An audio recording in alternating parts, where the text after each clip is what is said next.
बसेको मितिका आधारमा प्रतिनिधि सभाको कार्यकाल तय गर्ने गरी निर्वाचन कानून संशोधन गर्ने सरकारको तयारी। मङ्सिर 4 को निर्वाचनपछि पनि अहिलेकै प्रतिनिधि सभा बहाल रहने व्यवस्थाले संवैधानिक विवाद निम्त्याउने संकेत। कक्षा 12 को नतिजा खस्किएपछि परीक्षा प्रणालीलाई लिएर विज्ञहरूको चिन्ता। यो वर्ष सबैभन्दा बढी विद्यार्थी अंग्रेजी विषयमा कमजोर। नागरिकता विधेयक राष्ट्रिय सभाबाट समेत पारित भएपछि राष्ट्रपति भण्डारीको आगामी कदमलाई लिएर चासो बढ्दै विधेयकको परीक्षण अब संसद र सरकारमा निहित हुने संविधानविदको भनाई। पाकिस्तानमा बाढीका कारण पछिल्लो पटक कम्तीमा 57 जनाको मृत्यु, 7,600 जना भन्दा बढी घाइते। र दोस्रो एक दिवसीय क्रिकेटमा नेपालद्वारा केन्या सामु 231 रनको लक्ष्य प्रस्तुत। नमस्कार, कान्तिपुर डायरीका साथमा तुलसी र इन्द्रलक्ष्मी। समाचार अब विस्तारमा। प्रतिनिधि सभाको 5 वर्षे कार्यकाल समाप्त हुने मितिबारे राजनीतिक वृत्तमा विवाद देखिएका बेला सरकारले कानून संशोधन गर्दै प्रतिनिधि सभा कार्यकाल आगामी फागुन 21 गतेसम्म रहने व्यवस्था गर्ने तयारी गरेको छ। 2074 सालमा भएको निर्वाचनपछि संघीय संसदको तल्लो सदन प्रतिनिधि सभाको पहिलो बैठक बसेको मितिलाई आधार मानेर सरकारले कानून संशोधनका लागि विधेयक ल्याएको छ। केही नेपाल ऐनलाई संशोधन गर्न बनेको विधेयक अन्तर्गत प्रतिनिधि सभा सदस्य निर्वाचन ऐन 2074 संशोधन गरेर कार्यकाल तोक्ने सरकारको तयारी छ। प्रतिनिधि सभा सदस्य निर्वाचन ऐनको दफा 61 मा संशोधन प्रस्ताव गर्दै भनिएको छ, प्रतिनिधि सभाको कार्यकाल गणना गर्दा त्यस्तो सभाको पहिलो बैठक बसेको दिनबाट गणना गरिनेछ। साथै सोही दफाको उपदफामा भनिएको छ, उपदफा 1 मा जुनसुकै कुरा लेखिएको भए तापनि प्रतिनिधि सभाको नयाँ निर्वाचन भई त्यस्तो सभाको पहिलो बैठक बसेको दिनबाट अघिल्लो प्रतिनिधि सभाको कार्यकाल स्वत समाप्त भएको मानिनेछ। सरकारले प्रदेश सभाको कार्यकाल पनि पहिलो पटक बसेकै आधारमा गणना गर्ने प्रस्ताव सहितको संशोधन विधेयक प्रतिनिधि सभामा हिजो दर्ता गराएको संसद सचिवालय स्रोतले जनाएको छ। सरकारले प्रतिनिधि सभाको कार्यकाल फागुन 21 गतेसम्म रहने व्यवस्था गर्न लागेकाले संवैधानिक र कानूनी रूपमा विवाद हुने देखिएको छ। मक्सिर 4 गते हुने आगामी निर्वाचनका लागि उम्मेदवारी दर्ता गर्ने अहिलेका सांसदको पद रिक्त भएको अवस्थामा संसद चल्न नसक्ने स्थितिमा प्रतिनिधि सभाको कार्यकाल फागुनसम्म लम्ब्याउँदा प्रश्न उठ्ने देखिएको हो। संविधानले सभामुख र उपसभामुख प्रतिनिधि सभाका लागि हुने अर्को निर्वाचनको उम्मेदवारी दाखिल गर्ने अघिल्लो दिनसम्म आफ्नो पदमा बहाल रहने व्यवस्था गरेकाले चुनावपछि पनि संसद बहाल रहने व्यवस्थाबाट थप अन्यल सृजना हुने देखिएको छ।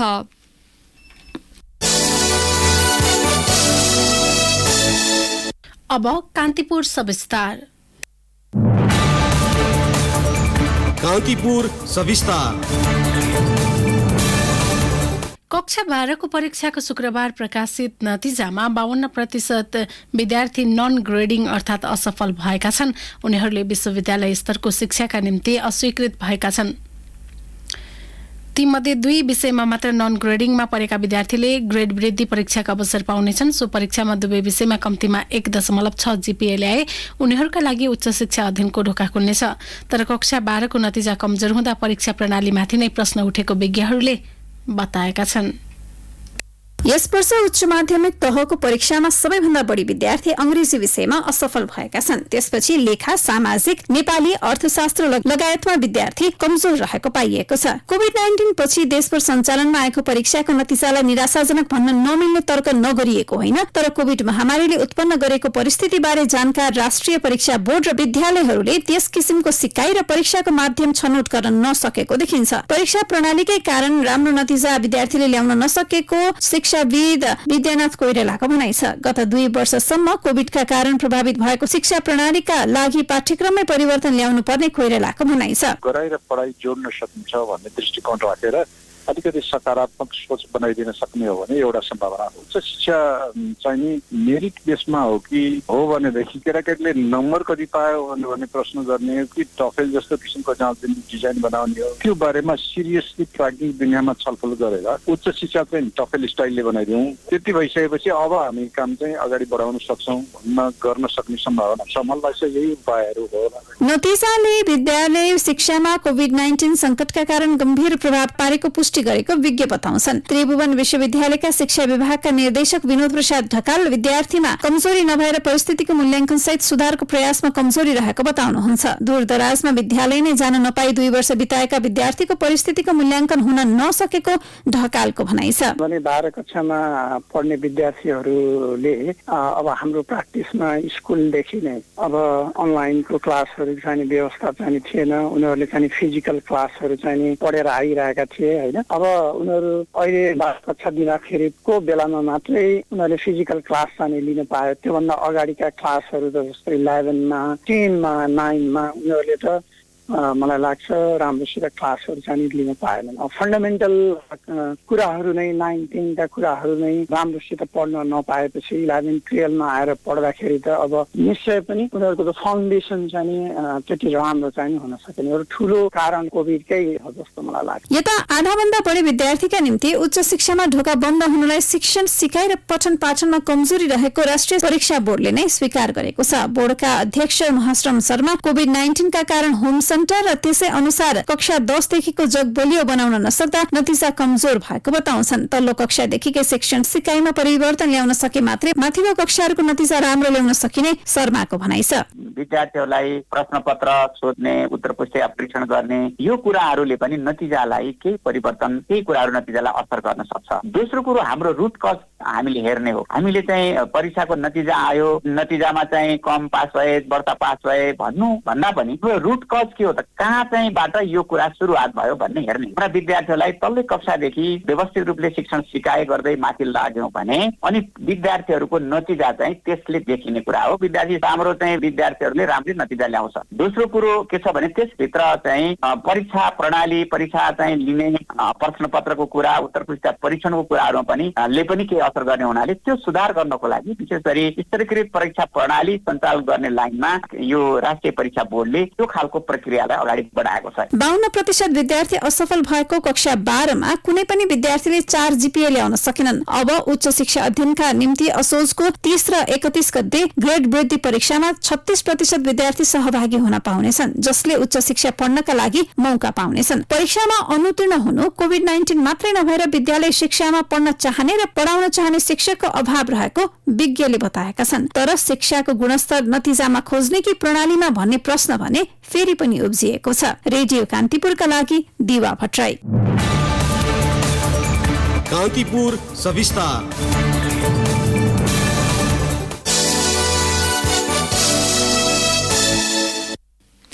नागरिकता ऐन संशोधन विधेयक राष्ट्रिय सभाबाट समेत हुबहु पारित गरेपछि राष्ट्रपति विद्यादेवी भण्डारीको आगामी कदमलाई लिएर चासो देखिएको छ। पहिलो पटक प्रमाणीकरण नगरी राष्ट्रपति भण्डारीले फिर्ता पठाए पनि अब भने प्रमाणीकरण गर्नै पर्ने संवैधानिक प्रावधान छ। राष्ट्रिय सभाबाट पारित भएको विधेयकलाई सभामुख अग्नि सापकोटाले प्रमाणित गरेपछि प्रमाणीकरणका लागि राष्ट्रपति समक्ष पठाउने तयारी भएको छ। राष्ट्रपति भण्डारीले संविधानको धारा 113 को उपधारा 2 बमोजिम प्रमाणीकरणका लागि पेश हुन आएको सो विधेयक संसदबाट पुनर्विचार हुन आवश्यक देखिएको भन्दै गत साउन 29 गते प्रतिनिधि सभामा फिर्ता पठाउनु भएको थियो। संघीय संसदको दुवै सदनबाट कुनै परिवर्तन नगरी विधेयक पारित भएकाले संवैधानिक व्यवस्था अनुसार अब भने प्रमाणीकरण गर्नुपर्ने बाध्यता राष्ट्रपति समक्ष रहेको विज्ञहरूले बताएका छन्। विधेयक संविधान अनुसार अब भने राष्ट्रपतिले प्रमाणीकरण गर्नुको विकल्प नभएको संविधानविद डाक्टर चन्द्रकान्त गेवालीले बताउनुभयो। नागरिकता विधेयकप्रति संवैधानिक परीक्षण, जस अपजस वा न्यायिक पुनरावलोकन जे भए पनि सरकार र संसद जवाबदेही हुने गेवालीको भनाइ छ। सो विधेयकमा राष्ट्रपतिको भूमिका अब समाप्त भइसकेको र उहाँले प्रमाणीकरण गर्नुबाहेक अन्य विकल्प नरहेको संविधानविद गेवालीले बताउनुभयो। राष्ट्रपति कार्यालय स्रोतले भने नागरिकता विधेयकका सम्बन्धमा तत्काल नै कुनै प्रतिक्रिया दिन नसकिने बताएको छ। कान्तिपुर डायरीमा अब ब्रेकको पालो। ब्रेकपछि अब बाँकी प्रसङ्ग। सरकारले सप्तकोशी नदीको बाढीबाट प्रभावित 3 जिल्लाका 16वटा वडालाई विपद संकटग्रस्त क्षेत्र घोषणा गरेको छ। गृह मन्त्रालयले गत साउन 17मा सप्तकोशी नदीमा आएको बाढीबाट प्रभावित उदयपुर, सुनसरी र सप्तरीका 4वटा नगरपालिकाका 16 वडालाई आगामी पौष मसान्तसम्मका लागि विपद संकटग्रस्त क्षेत्र घोषणा गरेको हो। उदयपुर जिल्ला बेलका नगरपालिका 1, 2, 3, 8 र 9 वडा र सुनसरीको बराहा क्षेत्र नगरपालिका वडा नम्बर 6 र 9 तथा सप्तरीको सप्तकोशी नगरपालिका वडा नम्बर 6, 7 र 9लाई संकटग्रस्त क्षेत्र घोषणा गरिएको हो। त्यस्तै सप्तरीको कञ्चनरूप नगरपालिकाका 1, 2, 4, 5, 6 र 10 नम्बर ओडालाई विपद संकटग्रस्त क्षेत्र घोषणा गरिएको गृह मन्त्रालयले जनाएको छ। सप्तकोशीको बाढी उदयपुर, सुनसरी र सप्तरीका गाउँमा पसेपछि त्यहाँका दर्जनौं परिवार विस्थापित भएका छन्।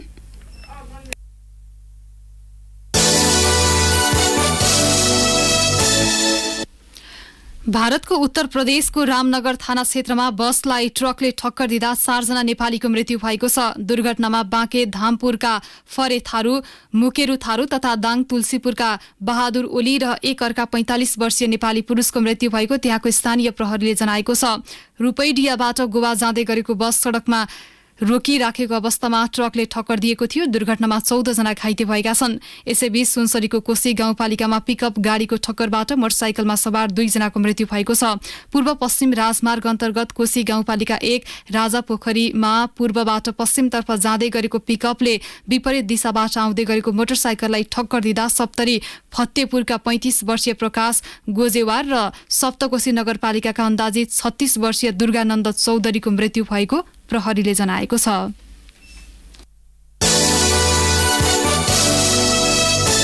नेपालमा पछिल्लो पटक 200 जनामा कोरोना संक्रमण पुष्टि भएको छ। स्वास्थ्य तथा जनसंख्या मन्त्रालयका अनुसार 3537 नमूना परीक्षण गर्दा सो संख्यामा संक्रमित थपिएका हुन्। थप 2 जनाको मृत्यु भएको छ। यो सँगै नेपालमा कोरोना संक्रमणका कारण ज्यान गुमाउनेको संख्या 12007 पुगेको छ।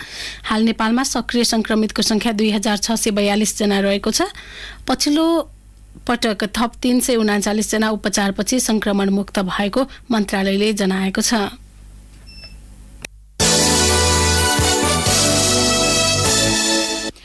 हेटौडा उपमहानगरपालिका क्षेत्रमा फैलिएको डेंगू संक्रमण नियन्त्रण गर्न लार्भा नष्ट अभियान शुरू भएको छ। डेंगू संक्रमण दर बढ्दै गएपछि उपमहानगरले हेटौडाका सबै वडामा अध्यक्षको नेतृत्व र स्वास्थ्यकर्मी सहित सरोकारवालाको अगुवाईमा अभियान शुरू गरेको हो। विशेष गरी हेटौडा बजार क्षेत्रमा डेंगू संक्रमण बढ्दै गएपछि उपमहानगरपालिकाले शुरू गरेको अभियानमा विभिन्न संघ संस्था, प्रहरी तथा युवाहरूले सक्रियतापूर्वक सहभागिता जनाएका छन्। उपमहानगरले 4 दिनसम्म स्वास्थ्य कार्यालय मकवानपुरसँगको समन्वयमा अभियान शुरू गरेको हाम्रा सहकर्मीले जनाएका छन्। कर्णाली र सुदूरपश्चिमवासीको महत्वपूर्ण गौरा पर्व हर्षोल्लासका साथ मनाइएको छ। कर्णाली र सुदूरपश्चिमका जिल्लामा गौरा पर्वको रौनक छाएको छ। गौरा पर्वको मुख्य दिन आज अठबले अर्थात् अष्टमीका दिन गौराको पूजाआजा गरी मनाइन्छ। मौलिक संस्कृति झर्किने गरी गौरा पर्व डडेलधुरा, दार्चुला, बैतडी, डोटी, बजाङ, अछाम, कैलाली, कञ्चनपुर तथा भारत उत्तराखण्डको कुमाऊ, गढवालमा पनि मनाउने चलन छ। काठमाडौँमा बसोबास गर्दै आएका कर्णाली र सुदूरपश्चिमवासीले टुडी खेलमा विशेष कार्यक्रमको आज आयोजना गरेका थिए। यसैबीच राष्ट्रपति विद्यादेवी भण्डारीले गौरा पर्वले परिवार तथा सामाजिक जीवनमा आपसी प्रेम, विश्वास र सद्भाव प्रगाढ बनाउने विश्वास व्यक्त गर्नुभयो। प्रधानमन्त्री शेरबहादुर देउवाले पनि गौरा पर्वको अवसरमा सन्देश दिँदै विविध जातजाति, भाषाभाषी र सांस्कृतिक परम्परा बोकेका सम्पूर्ण नेपाली बीचको भावनात्मक एकतालाई बलियो बनाउने विश्वास व्यक्त गर्नुभएको छ।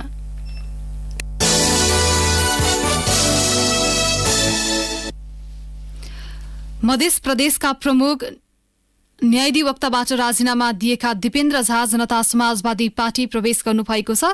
जसपाका अध्यक्ष उपेन्द्र यादवले आज झालाई एक कार्यक्रमका बीच पार्टीमा प्रवेश गराएको हाम्रा सहकर्मीले जनाएका छन्। झाले मुख्यमन्त्री लालबाबु राव समक्ष बुझाएको राजीनामा आजै स्वीकृत गरिएको थियो। प्रमुख न्यायाधिवक्ता रहँदा झाकै सक्रियतामा सर्वोच्च अदालतमा मधेस सरकारले संघीय सरकार विरुद्ध 8 वटा मुद्दा दर्ता गराएको थियो।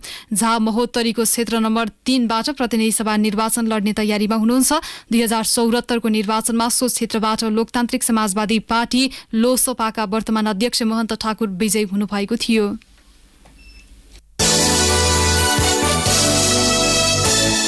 कान्तिपुर डायरीमा अब धनगढी डायरीको पालो।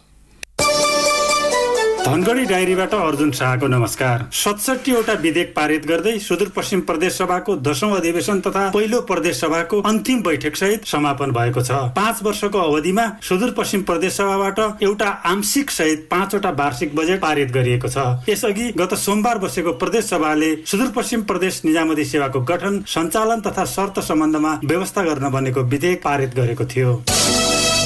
सुदूरपश्चिममा खाद्य तथा अन्य बालीको उत्पादन 14.5%ले घटेको छ। नेपाल राष्ट्र बैंक धनगढीद्वारा आर्थिक वर्ष 2078-79 को अर्धवार्षिक अध्ययन प्रतिवेदन अनुसार सुदूरपश्चिमको खाद्य बालीमा ह्रास आएको हो। अन्नको भण्डार मानिने कैलालीको खाद्य तथा अन्य बालीको उत्पादन 29%ले घटेको छ। अझ धानको उत्पादनमा अत्यधिक ह्रास आएको प्रतिवेदनमा उल्लेख छ। सुदूरपश्चिमको धान उत्पादनमा 31.49% कमी आएको छ। भारतबाट सुदूरपश्चिम भित्रिने प्रमुख भन्सार नाका गौरी फन्टा हुँदै गत आर्थिक वर्ष 2078-79 मा 3 अर्ब बढीको खाद्यान्न, तरकारी र फलफूल मात्र आयात भएको छ। धनगढी स्थित कैलाली भन्सार कार्यालयका अनुसार गत आर्थिक वर्षमा भारतबाट गहुँ, चामल, मकै, कनिका र रायोको दाना गरी 2 अर्ब 6 करोड 54 लाख बढीको खाद्यान्न आपूर्ति भएको हो। सोही अवधिमा 1 अर्ब 27 करोड 53 लाख मूल्य बढीको फलफूल तथा तरकारी आयात भएको छ। खाद्यान्नतर्फ 1 अर्ब 28 करोड 1 अर्ब 18 करोड 35 लाख बढीको चामल भित्रिएको छ। 13 करोड 51 लाख मूल्यको 1,36,000 टन गहुँ आयात भएको छ। हौस् त, धनगढी डायरी आजलाई यति नै। अर्जुन शाह बिदा हुन्छु। नमस्कार। कान्तिपुर डायरीमा पुनः ब्रेकको पालो। ब्रेकपछि अब आर्थिक प्रसङ्ग। अर्थमन्त्री जनार्दन शर्माले नेपालमा लगानी मैत्री वातावरण बन्दै गएको बताउनु भएको छ। आर्थिक पत्रकार समाज सृजनको 24औं साधारण सभालाई काठमाडौँमा सम्बोधन गर्दै मन्त्री शर्माले उद्योगीहरूलाई नेपालमा लगानी गर्न आग्रह समेत गर्नुभएको छ। नेपालको अर्थतन्त्र सुधारतर्फ गइरहेको भन्दै उहाँले तरलताको समस्या कम हुँदै जाँदा रेमिट्यान्समा वृद्धि भएको उल्लेख गर्नुभयो। यसैबीच गभर्नर महाप्रसाद अधिकारीले नेपाल राष्ट्र बैंकले जारी गरेको चालू पुँजी कर्जा सम्बन्धी नीतिले साना ऋणीलाई कुनै असर नगर्ने बताउनु भएको छ। बैंक तथा वित्तीय संस्थाहरूलाई मात्र नभई व्यवसायीहरूलाई समेत जिम्मेवार र नियन्त्रित बनाइएको उहाँको भनाइ थियो। बैंक तथा वित्तीय संस्थाले ऋणीको वार्षिक कारोबारको अधिकतम 25% सम्म चालू पुँजी कर्जा प्रवाह गर्न पाउने व्यवस्था गरिएको थियो। कृषि तथा पशुपन्छी विकास मन्त्रालयले यो वर्ष झण्डै 9% धानको उत्पादन घट्ने अनुमान गरेको छ। मन्त्रालयले यो वर्ष 51,30,000 मेट्रिक टन धान उत्पादन हुने अनुमान गरेको छ। गत वर्ष 56,62,000 मेट्रिक टन धान उत्पादन भएको थियो। सिंचाई र मलको अभावले धान उत्पादनमा कमी आएको नेपाल कृषि अनुसन्धान परिषद अन्तर्गत धान बाली कार्यक्रमका प्रमुख डाक्टर रामवरण यादवले जानकारी दिनुभयो। विगत 5 वर्षको तुलनामा सो उत्पादन हालसम्मकै न्यून रहेको मन्त्रालयको भनाइ छ।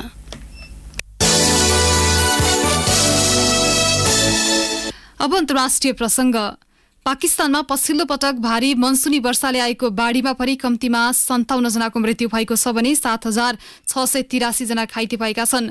बाढी, पहिरो लगायतका प्राकृतिक विपदको सामना गरिरहेको पाकिस्तानमा लगातार भइरहेको वर्षाका कारण मानवीय क्षति बढिरहेको त्यहाँको राष्ट्रिय प्रकोप व्यवस्थापन प्राधिकरणले जनाएको छ। प्राधिकरणका अनुसार दक्षिणी सिन्ध प्रान्त सबैभन्दा बढी प्रभावित भएको र त्यहाँ मात्रै पछिल्लो पटक 38 जनाको मृत्यु भएको छ। त्यहाँ 7,204 जना घाइते भएका छन्। पाकिस्तानमा यस सिजनमा हालसम्म मृत्यु हुनेको संख्या 1,265 पुगेको छ। पाकिस्तानी सञ्चार माध्यमका अनुसार संकट सुरु भएदेखि हालसम्म 1,69,676 जनालाई उद्धार गरिएको छ भने शिविरमा 6,27,793 जना छन्।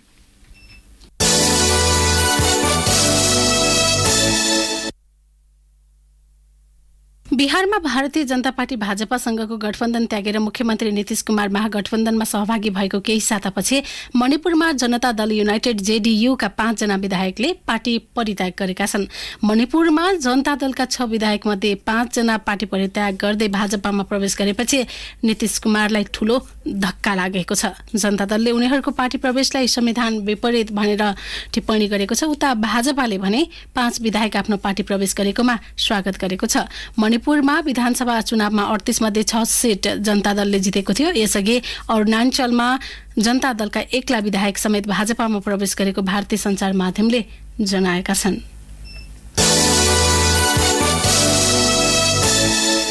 अब खेल प्रसङ्ग। फुटबल टोलीका कप्तान किरण चेम्जोङ र पारा तेक्वान्दो खेलाडी पलेसा गोवर्धन राष्ट्रिय खेलकुद परिषदको उत्कृष्ट वर्ष खेलाडी सिनियरतर्फ सम्मानित भएका छन्। टेबल टेनिसकी इभाना थापा र एथलेटिक्सका सुदीप थारूले जुनियरतर्फको उत्कृष्ट वर्ष खेलाडी सम्मान पाएका छन्। पेलेसाले मङ्सिरमा एसियन युथ पारा गेम्सको तेक्वान्दोमा 16 पदक जितेकी थिइन्। एसियन युथ पारामा पदक जित्ने उनी पहिलो खेलाडी हुन्।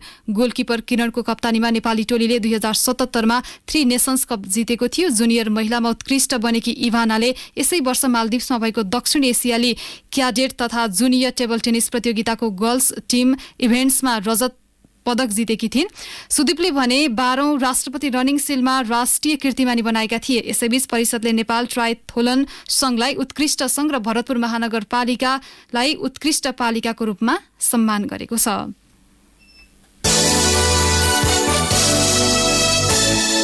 केन्या भ्रमणमा रहेको नेपालले घरेलु टोली विरुद्ध दोस्रो एक दिवसीय क्रिकेटमा जितका लागि 231 रनको लक्ष्य पेश गरेको छ। नेपालले 49.2 ओभरको खेल खेल्दै 10 विकेटको क्षतिमा 230 रन बनाएको हो। नाइबोरी स्थित जिमखाना क्रिकेट मैदानमा टस जितेर पहिलो ब्याटिङ गरेको नेपालका लागि सर्वाधिक रोहित पौडेलले 78 रनको योगदान गरेका थिए। नेपालका लागि सुरुवाती ब्याट्सम्यान अर्जुन साउद 6औं ओभरको खेल हुँदा 5 रन बनाउँदै पहिलो विकेटका रूपमा मैदान बाहिरिएका थिए। 25 रन बनाउँदै दोस्रो विकेटका रूपमा ज्ञानेन्द्र मल्ल आउट भए। 37 रन बनाएका देव खनाल तेस्रो विकेटका रूपमा मैदान बाहिरिए। 2 रन बनाएका दिपेन्द्र सिंह ऐरीलाई नेपालले चौथो विकेटका रूपमा गुमाएको थियो। त्यसपछि बासिर अहमद 25 रन, पवन सराफ 2 रन, आदिल अन्सारी 14 रनमा आउट भएका थिए। सोमपाल कामीले 26 रन बनाएका थिए। जवाफी ब्याटिङमा उत्रिएको केन्याका लागि पहिलो ब्याट्सम्यान सुखदेव सिंह खेलको पहिलो ओभरको पहिलो बलमै सोमपाल कामीले गरेको बलिङबाट बिना रन आउट हुन पुगेका थिए। दोस्रो विकेटका लागि नेल्सन ओदियाम्बोले 28 रनको योगदान गरे। इरफान करिम 8 रन बनाउँदै तेस्रो विकेटका रूपमा मैदान बाहिरिए। केन्याका लागि सर्वाधिक राकेब पटेलले 84 रन बनाए।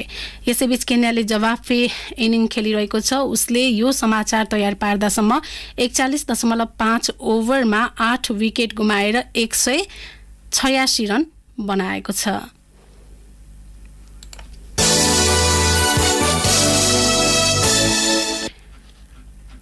अन्त्यमा यस बुलेटिनका प्रमुख प्रसंग फेरि एकपटक। पहिलो बैठक बसेको मितिका आधारमा प्रतिनिधि सभाको कार्यकाल तय गर्ने गरी निर्वाचन कानून संशोधन गर्ने सरकारको तयारी। मंसिर 4 को निर्वाचन पछि पनि अहिलेकै प्रतिनिधि सभा बहाल रहने व्यवस्थाले संवैधानिक विवाद निम्त्याउने संकेत। कक्षा 12 को नतिजा खस्किएपछि परीक्षा प्रणालीलाई लिएर विज्ञहरूको चिन्ता। यो वर्ष सबैभन्दा बढी विद्यार्थी अंग्रेजी विषयमा कमजोर। नागरिकता विधेयक राष्ट्रिय सभाबाट समेत पारित भएपछि राष्ट्रपति भण्डारीको आगामी कदमलाई लिएर चासो बढ्दै। विधेयकको परीक्षण अब संसद र सरकारमा निहित हुने संविधानविदको भनाए। पाकिस्तानमा बाढीका कारण पछिल्लो पटक कम्तीमा 57 जनाको मृत्यु, 7,600 भन्दा बढी घाइते। र दोस्रो एक दिवसीय क्रिकेटमा नेपालद्वारा केन्या सामु 231 रनको लक्ष्य प्रस्तुत। हवस् त यिनै प्रसङ्गसँगै कान्तिपुर डायरीको यो बुलेटिन यही सकिन्छ। तुलसी र इन्द्रलक्ष्मी बिदा हुन्छौँ। नमस्कार।